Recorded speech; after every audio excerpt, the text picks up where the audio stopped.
Welcome back to another episode of the Girl Stop Playing podcast. It's your favorite homegirl, Coriel, here to encourage you to stop playing with your potential and start working for what you want in life and in love.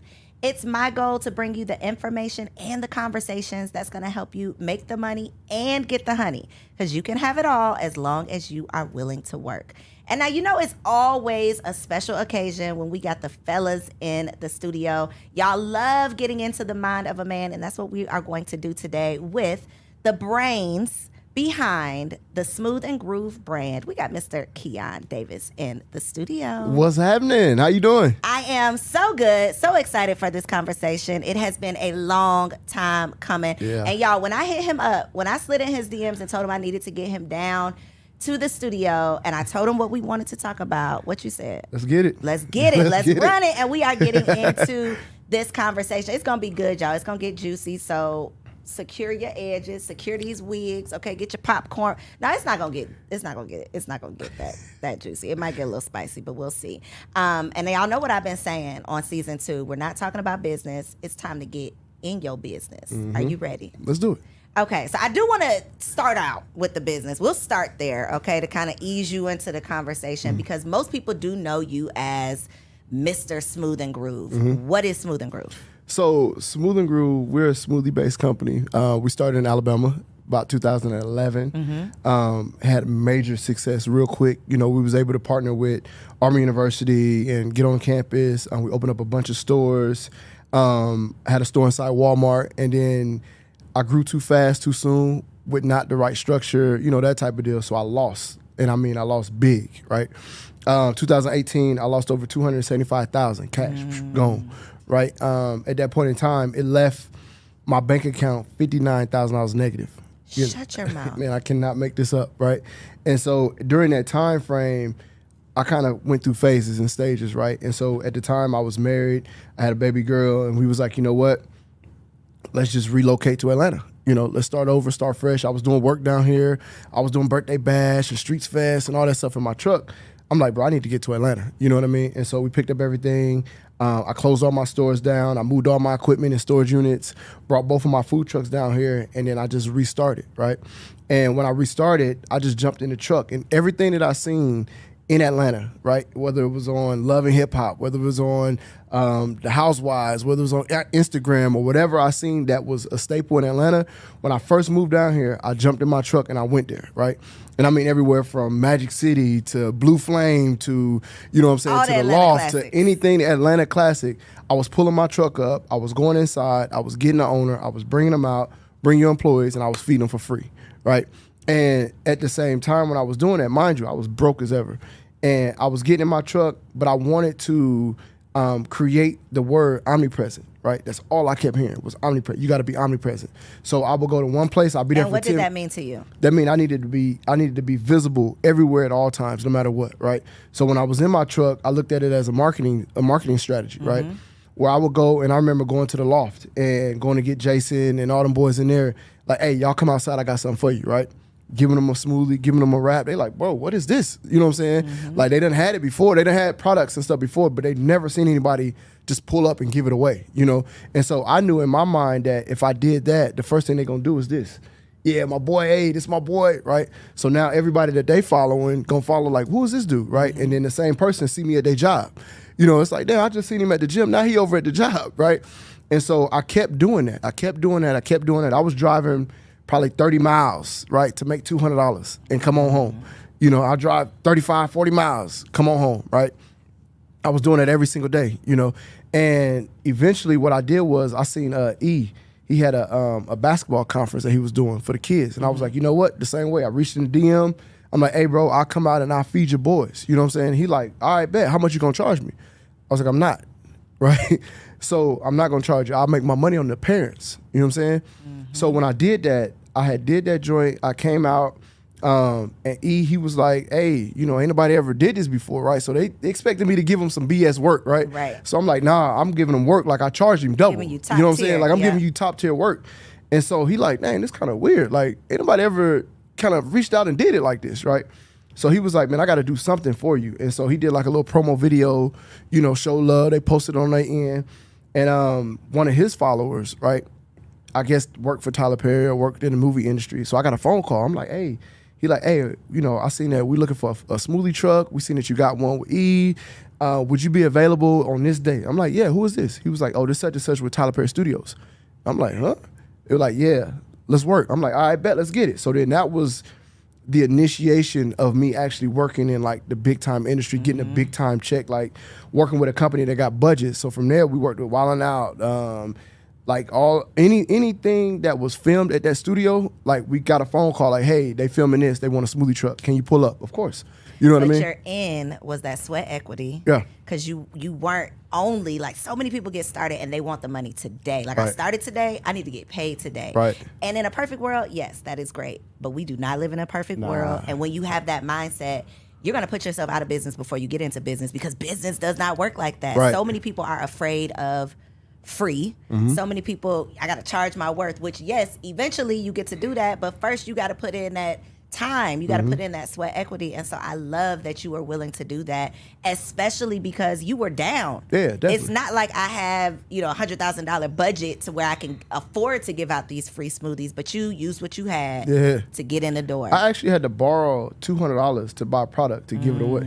Like that's how that. But the thing for me was that like I knew I had a dope product, right? I knew I had a dope business. I knew I had a dope brand. I had to figure out what I was missing. You know what I'm saying? I had to figure out that missing link. And so it wasn't the product, because when I was at Auburn, I made millions of dollars selling smoothies. Like I got articles and like I was making a lot of money selling smoothies. You know what I'm saying? So like that just this just did something to my spirit to think about going from the billions of the dollars to the negatives of the dollars. Imagine that. And so like during that time, to rewind a little bit, I got so down, so depressed, I almost committed suicide and everything. Like I was so, because I was tied into my money. Right, so every morning I would my identity. Yeah, you know what I'm saying. So every morning I would wake up like, oh yeah, like yeah, let's go. You know what I'm saying. And then it went from that to like, ooh, like hold on, like so then you start robbing Peter to pay Paul, pay Luke, borrow from Luke to pay John. You know what I'm saying. And I had got it so strategic during that time frame to where when it came down to paying my employees, I knew that this employee would come get his check on Friday. Right, this girl was coming as soon as checks was available, so I had to make sure I had hers on deck. I knew the other girl was gonna come on Wednesday to get her check because she wasn't really tripping. Days. You know what I'm saying? So I was writing checks for them on Wednesdays. I was giving her cash on Fridays. I was turning around and, you know what I'm saying, because I knew I had a couple of days, so when they came, let me go ahead and change that check out for cash, you know what I'm saying, because the account was jammed up. You know what I mean? So I had to learn how to just figure stuff out and maneuver my way around it just to try to stay open. You know what I mean? So the added layer of toughness for men, especially for you at the time because you were married, right? So you had the extra responsibility of, I don't just have to make sure I'm okay. I got to make sure my employees are okay. I got to make, my wife is going to be looking at me for something. Crazy. Even if she knows what my circumstances are, there's still some responsibility that I have for other people, which as a woman, thankfully in the proper order, right? I could slip a little bit because my husband is covering me. But when you are the husband and you have that responsibility to cover your family and you don't have it, I cannot imagine what that has to do, mentally, and spiritually, just how that, could affect you. What was that time like when you had someone to answer to at home? Well, it was, it's different, right? So like now me thinking back on it, and understanding my current situation, my current relationship, it was just completely different. You know what I'm saying? And so from there, it's just more or less, it's like, nah, we good. You know what I mean? Like, hey, I know how you feel, I understand, but we good. That wasn't the case then. I was going to say, did you have that understanding? Nah, that wasn't the case then. Not at that time, it was more or less of like, I told you so. You know what I mean? So feeling that pressure and this pressure and that pressure, and like it was so bad, Coriel, that like I used to go to the mall, right? I used to walk around the mall just to hear how good of a job I was doing. You know what I'm saying? Like I would go. Because you weren't hearing that at home. I wasn't hearing it nowhere, right? So it was like I was so beat up and beat down on myself that I would just go walk around the mall because I knew everybody in there was like, hey, boy, you doing your thing, boy, hey, keep killing. You know what I'm saying? Like, and so, but it didn't help. It didn't help. None of that junk helped until, I really dug into myself, right? And so, like, I got a tattoo now. I just got it the other day. Every man must search his own soul. you know, and I just started to get to that point where I understand what that means, right? At the time, I was actually going through that, but I didn't really know what that meant. I was just finding ways to just get to the next stage. I was finding ways to get to the next day. I was finding ways to figure out how to just power up just enough to get past this. Now, once I'm done, I can just go to sleep and rest, right? But when I get back up, it's like, oh, shoot. Starting over. Yeah, you got to start over. So during that time frame, I was going to sleep tired, waking up tired, operating tired, you know what I'm saying, maneuvering tired, like everything I was doing, because I was mentally just everywhere and mentally just drained to the point where, like, I don't even know how I was functioning. Like, it's all such a blur that it was like, oh, we just got past it. You know what I'm saying? And so that's kind of what it was during that time. But like now, I mean, even in the space of business and relationship, it's different, right? Mm-hmm. And so now it's a partnership. I don't want to talk about the now yet. Okay. I want to go back to the then. Let's go to the then. The then is what I'm sure taught you a whole lot of lessons to get you to what you are, you know, blessed to experience now. And again, we don't have these conversations. And when we do, it's usually women talking about it. So we don't ever get to hear like what the toll that a toxic, because it sounds like it was a toxic relationship. I don't want to put that on it if it wasn't. But from the outside looking in, it seems like it was probably not the most supportive relationship. Right. I'll say that. Right. And we don't ever get to hear from the men who are going through that. We never get to hear from the husband who needed the wife to big him up when he couldn't big himself up, who needed the wife to say, it's okay. You know, like, it's going to be okay. We will figure this out. Not just, it's on you, or not, I told you so, or I knew it wasn't going to work. Because we hear, like, don't be that woman. We hear that. Right. But we don't ever get to hear from the man who had that woman. And so now being able to experience something different, I think you probably appreciate it much more because you didn't have that before. So obviously the marriage did not work out. You are now a divorced man. What would you say was the biggest, like, lesson, even if it was a hard lesson? What's the biggest lesson that you took from your marriage that did not work out that you are able to take into a new relationship? Be solid. Like, no matter what, remain solid.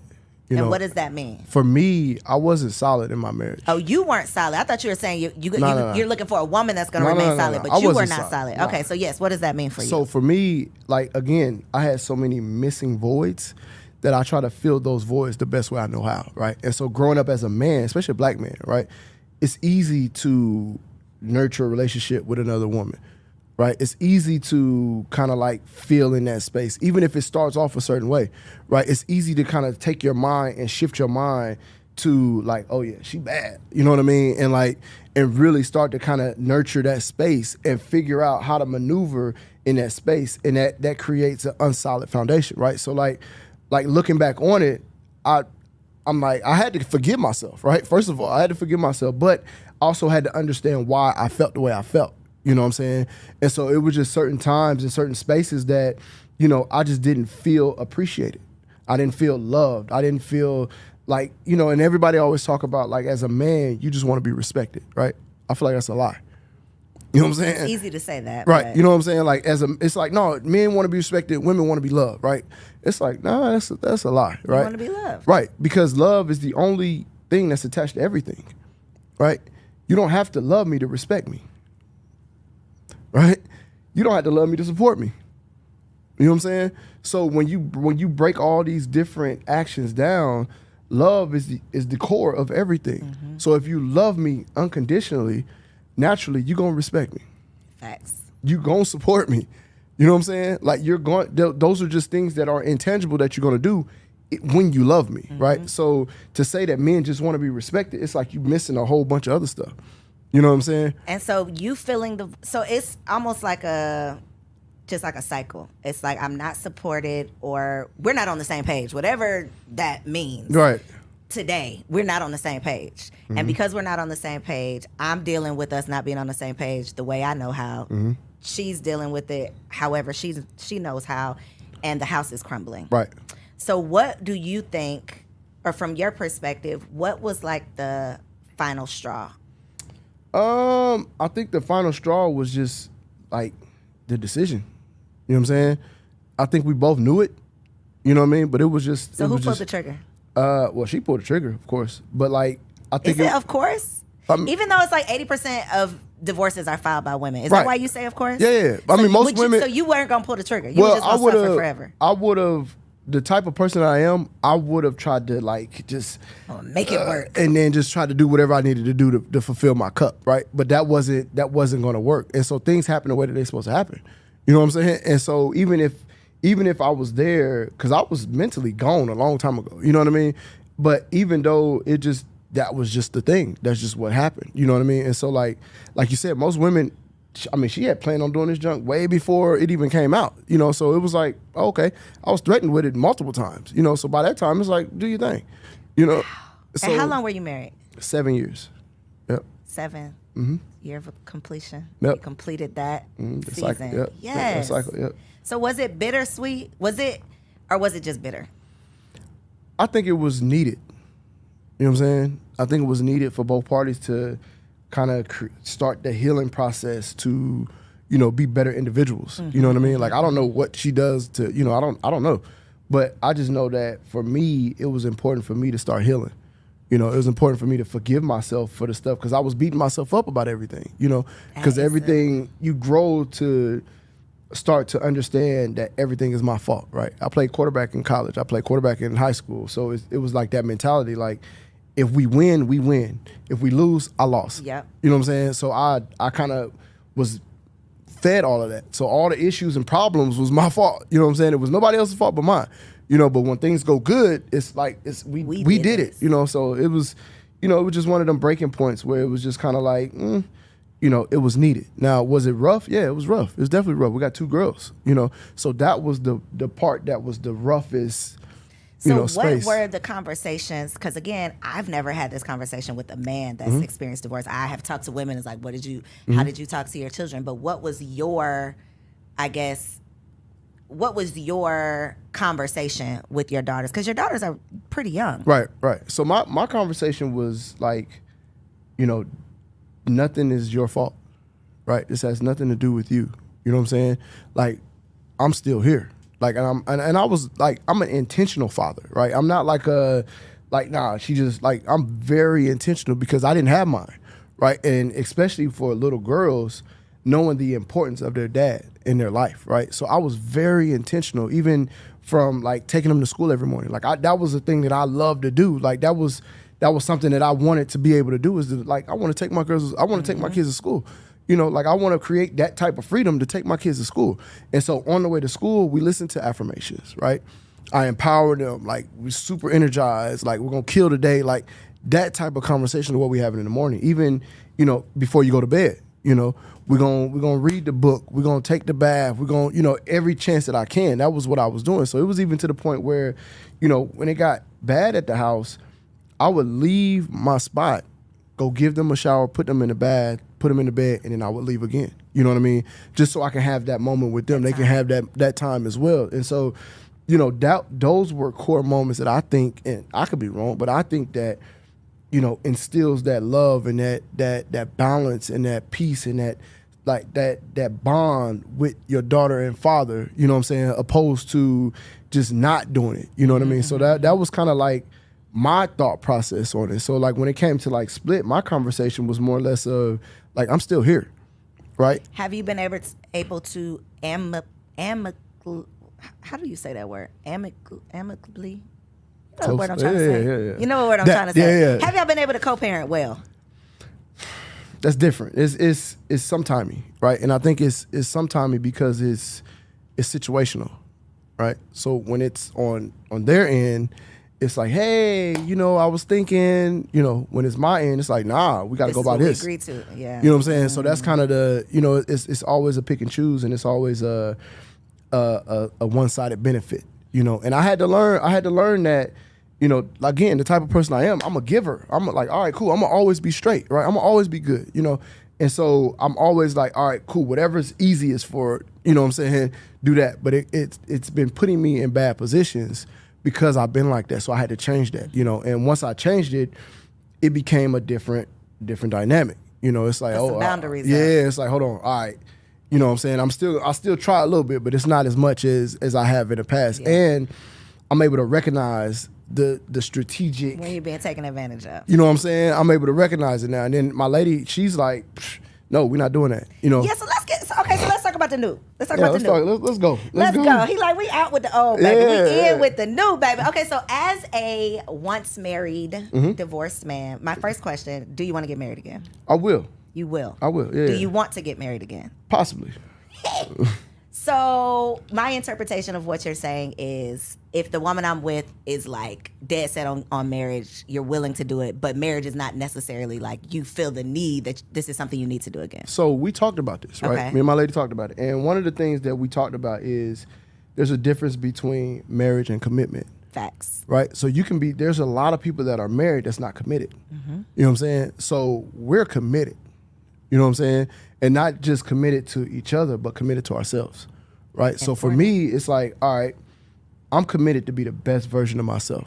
Right? And I'm committed to that. And to reciprocate that, she's going to receive the best version of myself. You know what I'm saying? Because for one, it's just about me. Right? I'm going to be whole myself so that now you have a whole man. Yep. You know what I mean? And even if I like mentally go into this thing, it's like I know that she always got my best interest. You know what I mean? So for me, it allows me to be more open, more vulnerable. It allows me to have less ego, right? So I've been trying to kill my ego for the longest, you know? And so it allows me to receive information or receive criticism, right? Because she be in my shit, boy. I'd be like, God damn. She ain't playing games. Don't play no games, though. Has she been married before? Yeah. Okay. That's a thing, right? Because y'all have learned at least what you're not gonna do again. Right. And you can bring that to one another to be better versions of yourselves. I think that is so important. Yeah. How does she have children? How does that element, how does that play in y'all's relationships? It was, in the beginning, it was kind of tough because it was just like, hey, I don't want to overstep. You know what I'm saying? And vice versa. It's like, I don't really know how you raise. I don't know your strategy. I don't want to do too much, you know what I'm saying, type of deal. But eventually, after, just being interacted and being around, I think that my values, my morals, like who I am as a man, allows her to recognize that however I'm treating the kids, it comes from that space. You know what I'm saying? So it's like, all right, look, this how we do it. Like, hey, whatever you feel. You know what I'm saying? Like, and then even with me having suggestions, it took me a while to be like, hey, no, I don't think you should be, you know what I'm saying? That's going to probably, That ain't gonna work out the way you got. Yeah. And so it took me a while to even say that. But then now it's like, what you think? Like, how you feel? Did I do that? You know what I'm saying? How do your daughters feel that, because I'm assuming her kids live with her. Do you get to, do they see you more than your girls? Yeah, her kids. So we actually live together. So we're in the same house. How do your daughters feel about that? So my daughters feel like they're excited. Like they got their own space, their own room. I'm a daddy's girl. I'm just thinking like, if that was me, I need to be living with my, I want to be at my daddy's house. So when they come, they got their own space. You know what I mean? They in their own space. So you're making them feel they got their own drawers. They got their own toys. They got their own, like, everything is set up. You know what I'm saying? Like it would be if they was there every day. You know what I mean? And so it's no difference from that space. But I think for them, they're adapting to, because we show a lot of love in the house. You know what I'm saying? Like it's wait a minute. Yeah, like I've seen my daughter. One day I was kissing my lady. Like I come in, I hug and kiss everybody. And I seen my daughter like look up, and she was just like, just smiling. You know what I mean? She was smiling. Okay. I thought she had an attitude. No. She was just smiling like, dang, And so she feels and kids feel love, right? Kids feel love, and all you have to do is just love, just produce love, and everything else will fall into place. And so that's really the strong dynamic that we try to produce and show. It's like just show these kids how to be great humans. Do you have baby mama drama? Little bit. I try to. We knew the answer was yes based on that giggle. I can't imagine. I can imagine that it's challenging a lot, and I think that it's more so challenging when your own feelings and your own emotions are taking over, like, the best for the kids, right? Versus us focusing on this is what's best for the children. It's well, I feel this way, or I don't want that, or especially when you're used to getting your way, I think it's even more of a challenge. And then when somebody else is in the picture, it's like, well, Like, what's up? Yeah. So the thing for me was like the beauty of what I had was I had a woman's point of view, right? I had a woman's point of view based on this situation, but someone that loves me, right? So it's like, no, and gonna tell me I'm wrong. Like, I've been wrong a lot of times. Like, I had to go, you go through the little divorce situation, and I almost got like jammed up because of my ego, right? And that's why I tell people all the time, What bro. does that mean? So, like, I literally, like, was just tit for tat, right? It's like, nah, man, it should be like this. Like, you getting all this, I'm doing, like, come on, bro. Like, you know what I'm saying? Like, freaking, I ain't doing it then. You know what I mean? Like, that type. You know how most men get in that space. And I think that's where most men get messed up at when it comes to, like, divorces, separations, and all that stuff. We get the short end of it, right? And we feel like we're getting the short end because we're approaching it and attacking it from an ego standpoint, right? It's like, no, man, it should just be like this. Like, I'm telling you this, I'm showing you it should be like this. And it's like, nah, well, we're going to go with her, right? You know what I mean? And so now, as a man, you get frustrated because you feel like you ain't got no rights. So you feel like you ain't doing it, or you feel like they always get what they want, and you trying to give and all that. So the ego comes into play. And so that almost messed me up. And so I had to realize, and we had a conversation, me and my lady had a conversation, and was like, look, you just got to do right by the girls. Forget everything else. You know what I'm saying? Forget all that. It's about them. What's best for them? You know what I'm saying? And so from there, from that standpoint, it was like, I get it. My ego was in the way. Let me remove the ego, right? Let me get rid of the ego, and let me think about being a great father. You know what I'm saying? It ain't about me. Be getting the short end of the stick. Yeah, of course. But it's not a, and I will say this, right? And I'm a strong advocate for us, and I'm a strong advocate for understanding, but at the same time, we put ourselves in that position, right? As men, because one is most women, majority of women are very strategic, right? Very strategic. Most men, we're not approaching things with that strategic manner. You know what I'm saying? We kind of figure it out as the situation come along. It's like, all right, we need to deal with this, right? Most women have already figured out every space before it's even brought to your attention. Got a plan. You know what I'm saying? And so now when you do that, go back to what we was talking about earlier, we dealing with so much other stuff, right? That now we got to try to compartmentalize and kind of focus, and majority of the time things slip through the cracks, right? We're not as, and I won't say all men, but like, I know for me, I'm not as detailed. I'm better now. I wasn't as detailed as I should have been, right? I wasn't paying attention to You know the detail. kid's doctor's name? Yeah, I got it in my phone. Okay, I don't know about heart, but I got it in my phone. I be like, what that baby doctor? What's his name? Yeah, I just had an appointment the other day. Yeah. Okay, so you be know. Y'all gonna have more kids? No, we ain't gonna have more kids. That's a no. Nah, we doing businesses. Those are kids. Your ex was not an entrepreneur. Is your next an entrepreneur? My now is entrepreneur. Yeah. Like, let me get that. Okay, I just threw that out there. He said, put some respect on it. She is an entrepreneur. So for other fellas out there who are entrepreneurs, they are not married yet, they're in the dating space, would you recommend, like, do you think that made a difference, that your ex was not an entrepreneur and maybe she didn't understand the ups and the downs and the real life, this is what it is, and your woman now does? Do you think that plays a role? I think it does. It's just, my lady is just like, she dope. You know what I'm saying? Like, that's just what it is. Like, regardless of if she was working, I think she would have the same type of mentality. You know what I mean? Just because she a dog. And so from there, it creates this level of like, let's get it done. Like, it got to get done regardless. No matter who does it, no matter what happens. Like, you know what I mean? Like, she owns multiple businesses that are in different spaces, but she's able to, like, strategically do everything. You gonna bring her down to the show? I'll bring her Y'all down. Public, right? I saw a post or something, so it's no secret, so she could come on down. Yeah, ain't no pressure. Talk. Yeah, because I think not just because I'm nosy, even though I am a little nosy. I think that this conversation is so valuable and so helpful for men who have like given up, like F this, because y'all need love too. Like, as strong as many women as y'all can go out and have sex with and make yourselves feel good and all of that stuff. You're still empty. You're still empty. You're still trying to feel something. And so to give hope for men who are like, F it, I'm done with that, and also for her, we are told so many times, if you have kids, it's over with for you. If you're divorced, it's over with for you. If you in Atlanta, it's over with for you. No, it's crazy because like my real shift, like, in my mind, was like, I had character flaws, right? And so when I realized I had character flaws, It was the first social proof dinner.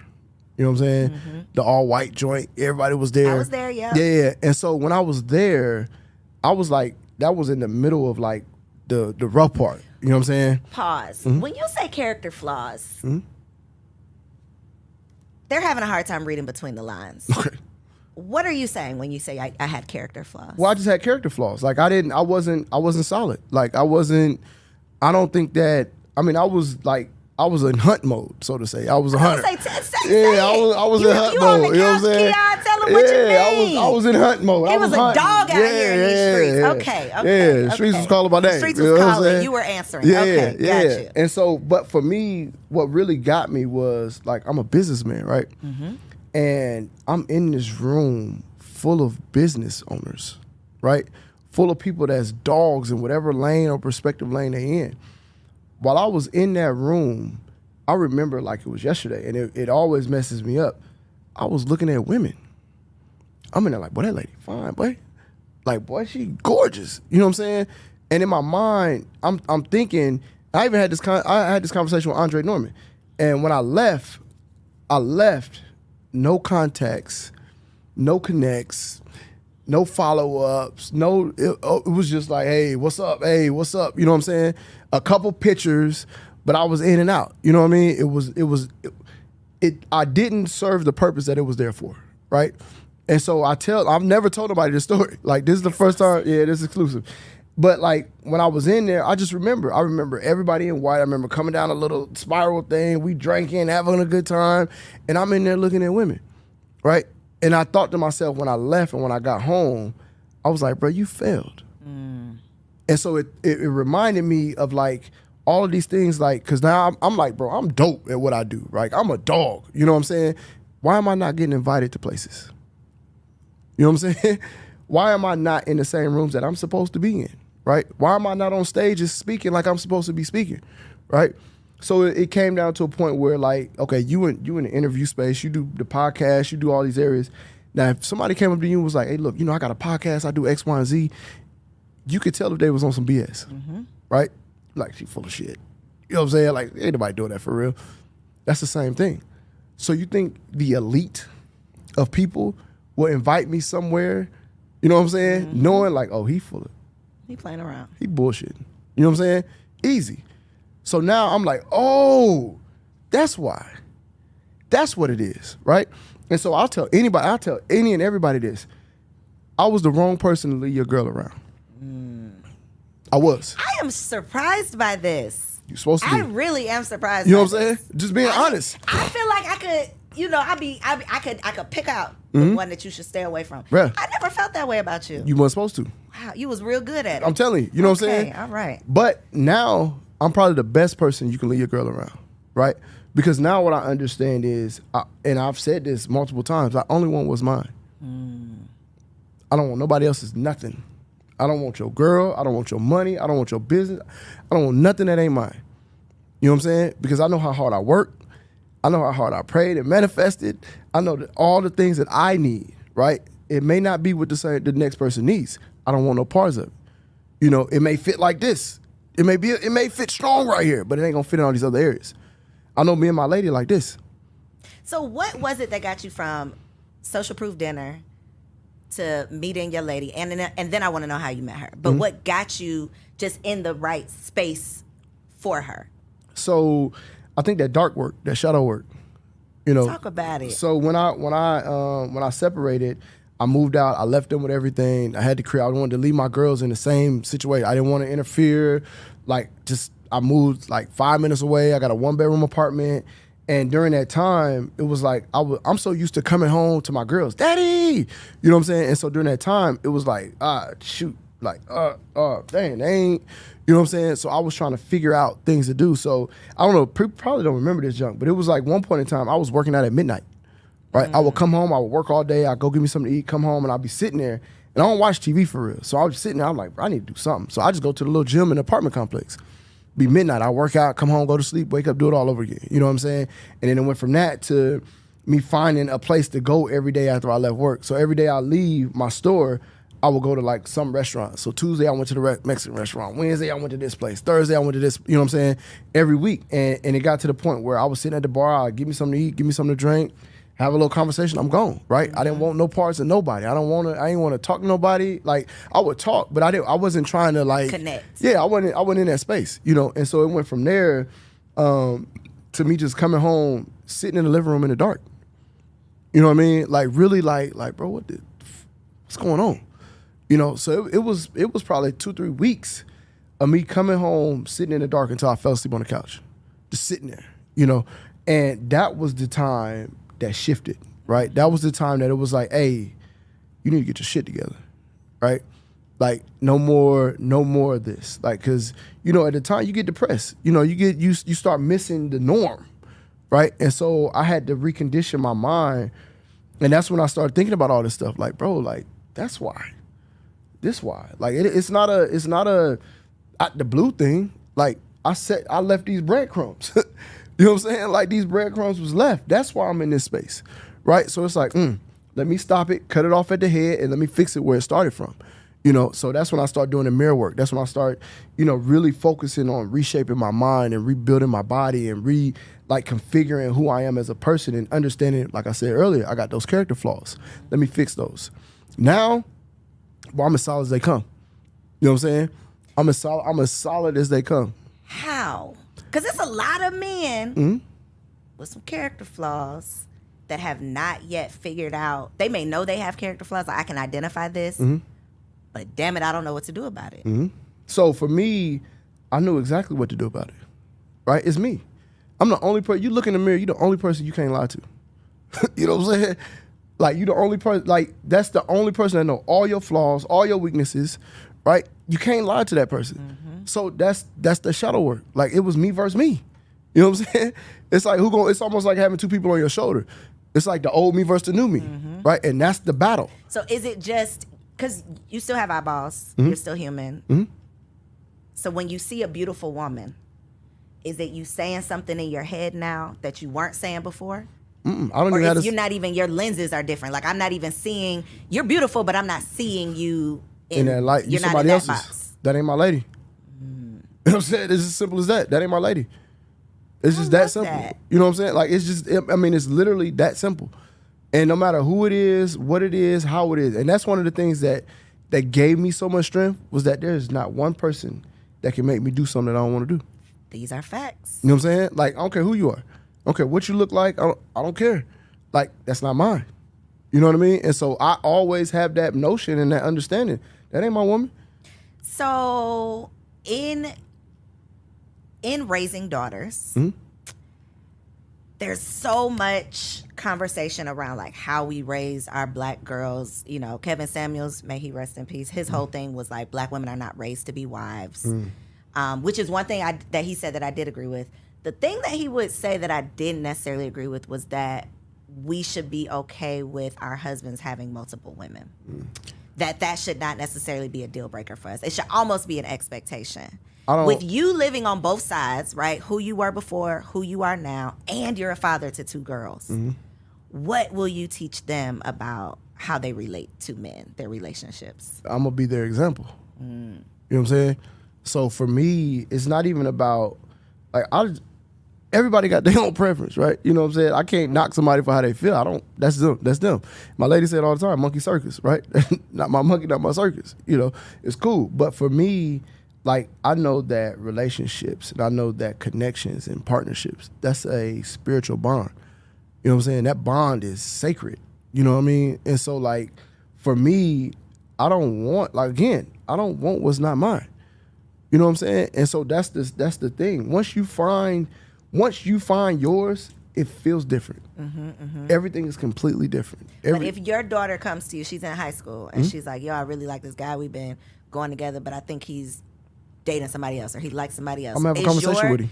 With him? Yeah, hell yeah. Well, but he's gone. Now she's in college.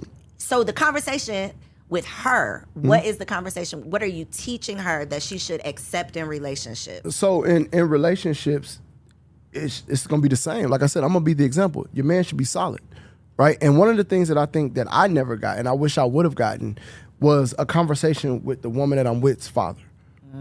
Right? And so for me, it's like, okay, if this is the woman, if this is the man or the boy that my daughter chooses, let me instill what I can for him to be a better version of himself for my daughter. You see what I'm saying? And vice versa. So it's like, even if she comes to me saying something that it's like, baby, that's wrong. Like, you shouldn't be like that towards him. You know what I'm saying? And be able to have that level of conversation, but do it on both sides. Because, I mean, at the end of the day, as growing boys, we don't know what their father taught them, right? We don't know Or if their father was there to right, teach them anything. You know what I'm saying? So I've always felt, I didn't have my pops. So I've always looked at other men like, all right, what you think? You know what I'm saying? And most of the time I was met with a brick wall, you know, but I've always said to myself, like, listen, when my daughters, whoever they're with, right, we're going to have that conversation. You're going to have a conversation. Yeah, and I'm going to tell them, like, you can be open and honest with me. And there's no judgment there because you need it, right? One of my goals and one of the things that I've always tried to do is, like, I'm working to be the version of the person that I needed when I was 12. Like, that's you didn't have. But I'm looking to be that guy that I needed when I was 12. So, of course, when it comes to other kids or other people or other men or whatever, that version of me is going to help so many other people. Facts. You know what I mean? Because, again, you can see that I'm solid, right? And I don't know who else is solid. I don't know, but I know for a fact, like, that in itself creates a freedom that I've never felt before. You know what I'm saying? Because you just operating with a different, you showing up different. Yeah, it's like, hey, I'm good. I'm good. Ain't no pressure, ain't no smoke. You know what I'm saying? We can high five, we can bound it out, but ain't no smoke. You know what I'm saying? So it's never, and it's even like, you could go to the bar, buy drinks, have a good time. Like, bro, I'm out. Y'all get home safe. Like, that's it. You know what I'm saying? Like, no smoke at all. So how did you meet your current woman? So I met her at, because we're in Atlanta, where they say it ain't no good people. Yeah, I met her in her wine bar, right? So I actually came to her. I was invited to her wine bar by some friends of mine, some women that was in there, and they was in there drinking. And again, I'm turn up champ, right? I'm gonna get you there. You know what I'm saying? So we was in there. She got a wine bar. They messed around and gave me the music.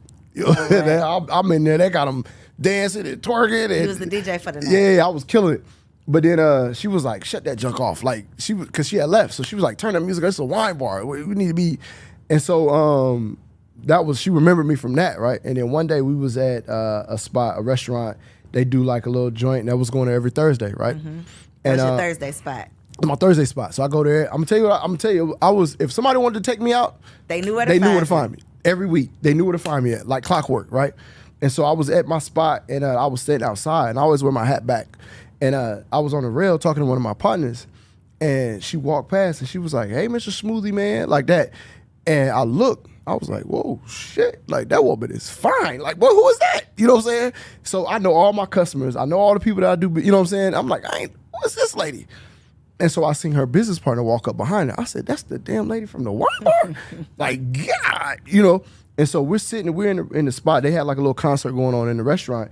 And whoever was there kind of invited her to the stage. Like, they brought them there. They wanted to do some work at her spot, so they wanted to show them how they get down. So I'm eating, and I see her. And I'm like, boy, that woman is fine, boy. And so I seen her on the stage, and I happened to like look at her and smile at her. And I'm like, boy, you better leave me alone, boy. Like, go on now. I ain't with this junk, like, you know what I'm saying? And then I seen her again, smiled at her. So after the whole event was over, I went on stage. I was talking to her friend. You know what I'm saying? She knew I was up there, but I was talking to her friend. And so we ended up leaving. And her wine bar was right where my smoothie shop was at.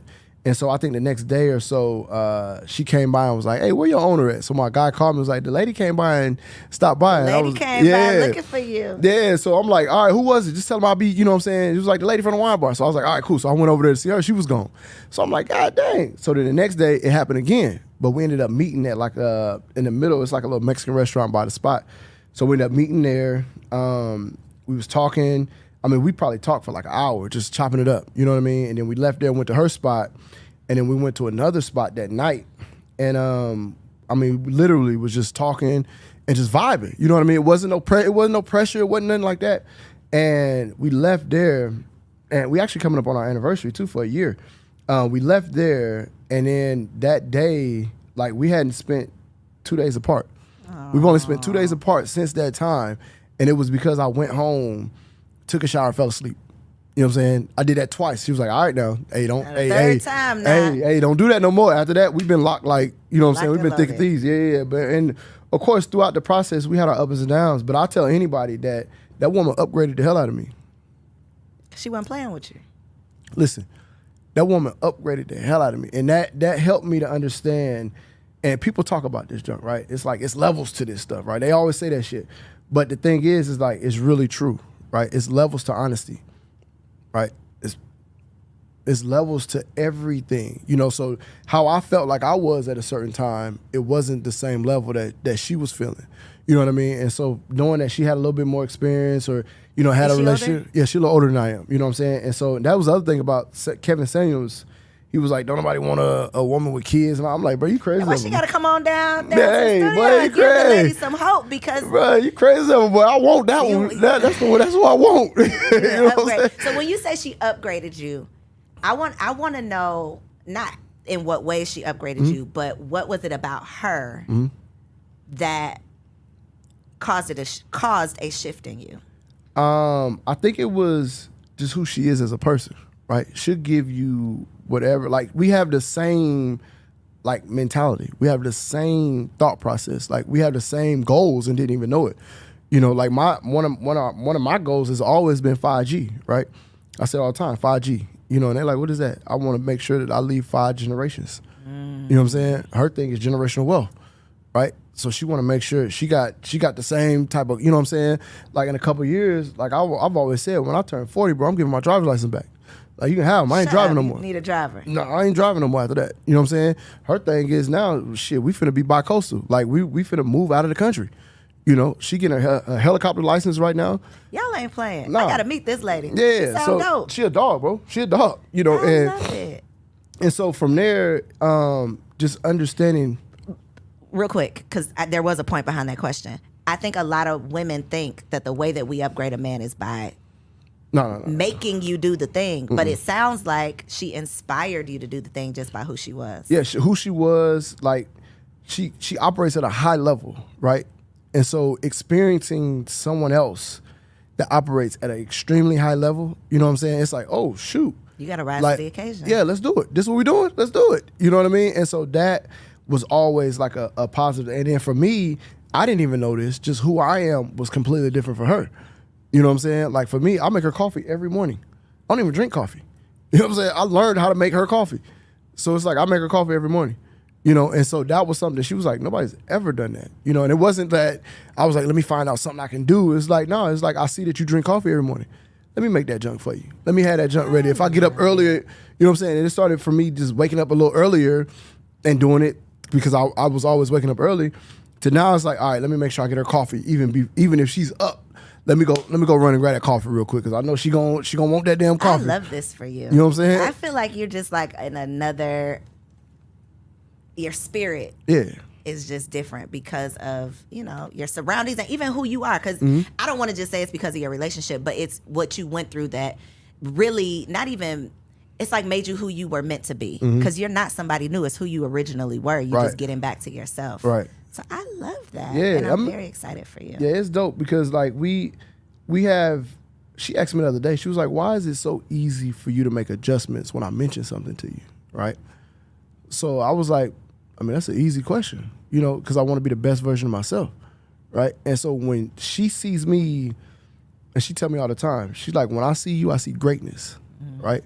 And that's the only thing I expect out of you, right? So when I understand that and I know where it's coming from, I know it's genuine. I know that's like genuinely there, right? So it's like when you tell me something that you see in me, I need to adjust. You know what I'm saying?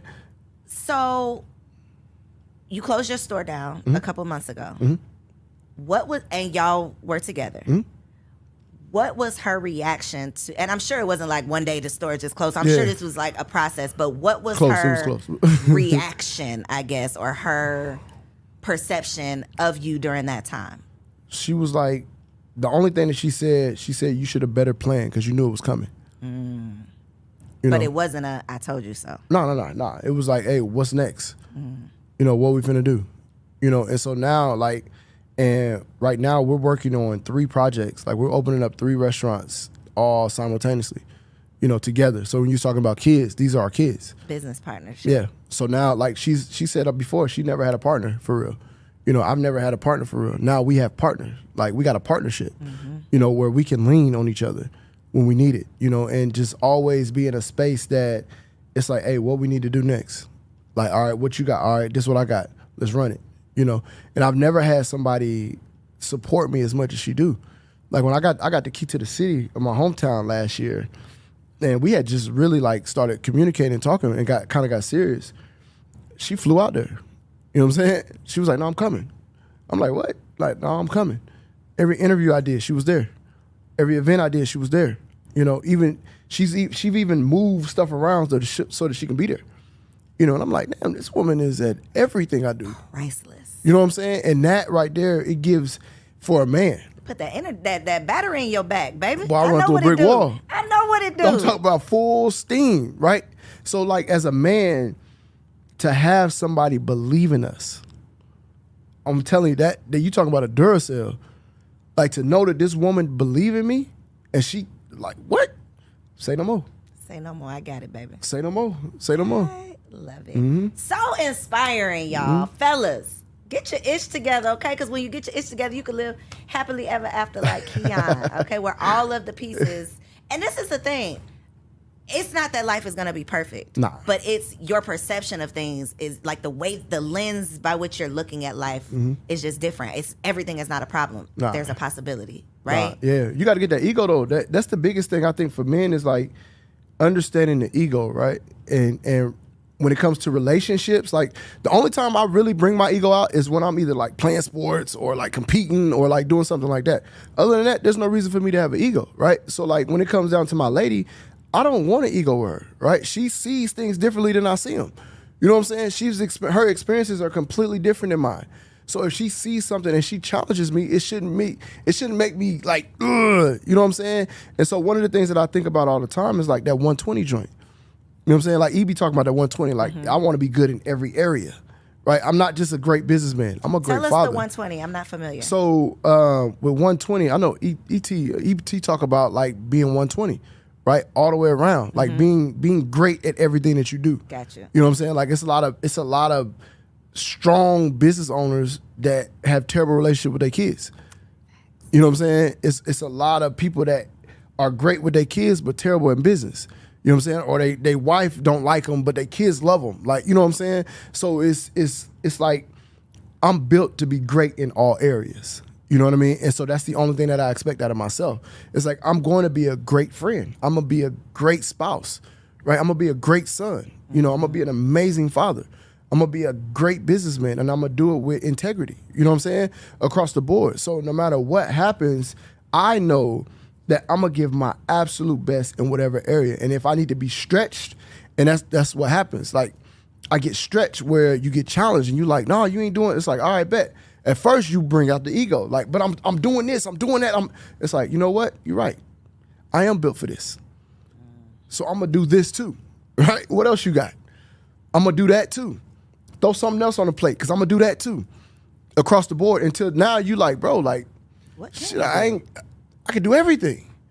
You know what I'm saying? And now they talk about like being able to do too much stuff, you kind of get distracted. It's like, it's not that. It's that whatever challenge is in my face, I'm going to handle it. And I'm going to handle it gracefully. And I'm going to do it at a high level all the time. So that's the thing that's what I stand on now. So it's like, it's whatever. Like when you said this is what we do in the podcast, run it. Let's do it. Run it. You know what I'm saying? Because next, like even like I was talking about earlier, my daughter, I used to go see my daughters at school every morning, right? Like, because I was missing them so bad. I was really missing them because I was only getting them every now and then. And so my lady was like, look, what did you normally do, right? So she was like, I took them to school every morning. She was like, well, meet them at school. So I would meet them at school when they was dropped off at school, give them a hug, give them an orange, give them, you know what I'm saying, empower them like I do in the car, 2-3 minutes, and send them on to school. You know what I'm saying? At least 3 to 4 times a week I was doing that. Getting up, meeting them at school, right? Well, now they just moved to Marietta. So I can't do that no more. So now it's a different mental dynamic. It's a little challenge. Yes, it's challenging. You know what I'm saying? It's an hour and some change. You know what I mean? To be able to do that. And so I'm saying that to say that, excuse me, no matter what happens, the adjustment will be made, right? And now instead of me looking at the problem, oh, they moved to Marietta, it's like, all right, cool. Let me figure out a way to make an impact on them where they are, right? So I told somebody the other day, I'm going to make myself so big, I'm going to do so well, and I'm going to do great by people so much that the people in the school are not even going to believe that I'm their dad, right? So when they say, no, my dad is, it's like, that's not your dad. That can't be your daddy. You see what I'm saying? The same thing that I used to feel, like I said, when I was 12, that's what I wanted. You know what I mean? The impact of my father or, you know, my family to have an impact on people to where they didn't even believe that it was my dad. You know, so that's the type of level of like, let me fix the problem. So now, hey, get cool enough with the teachers where I can do a Zoom call while the kids in school. It's cool. I just need to see their face.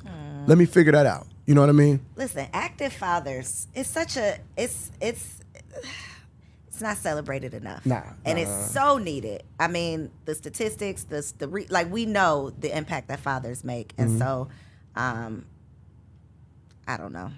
I'm a pray about that one because the hour drive. It's just an adjustment though. Yes, it's adjustment, but it's not a. Again, I don't look at the problem. I just figure out the solution. Find a solution. That's it. Just find a solution. Well, let's drop the mic on that because the problems are gonna come, but it literally is what your response is to the problems, how you can turn this obstacle into an opportunity, and it sounds like that's what you're doing. Yep. So we cannot wait for these 3 babies, these businesses that you are about to birth so that we can support them. You want the exclusive? I want the exclusive. You want the exclusive? We want the exclusive. You want the exclusive? So we got 3 restaurants that we're opening, right? One is the smoothie shop. Okay. Right. So all on the south side? Yeah, all on the south side. Okay. The second one is a BK Lobster. We bought into the franchise of the BK Lobster. So we'll be opening up BK Lobster in the south side. Is that like lobster rolls? Lobster rolls. I will be there. I'm talking about this off the chain. I will be there. It is off the chain. And the third one is a brand that we both created together called Mimosa Me. So it's a mimosa brunch bar. I'm about to slide down off this couch. Hey, listen. Let me come host something down at the mimosa bar, okay? You gonna love it. You gonna love it. We are on record. We're gonna love it. Hey, the first event, matter of fact, we're gonna do this for the grand open. I want you to bring your signs. Listen. I want you to bring everything. I am there. We're gonna do when an is exclusive. When is it? So we should be open there probably the end of May.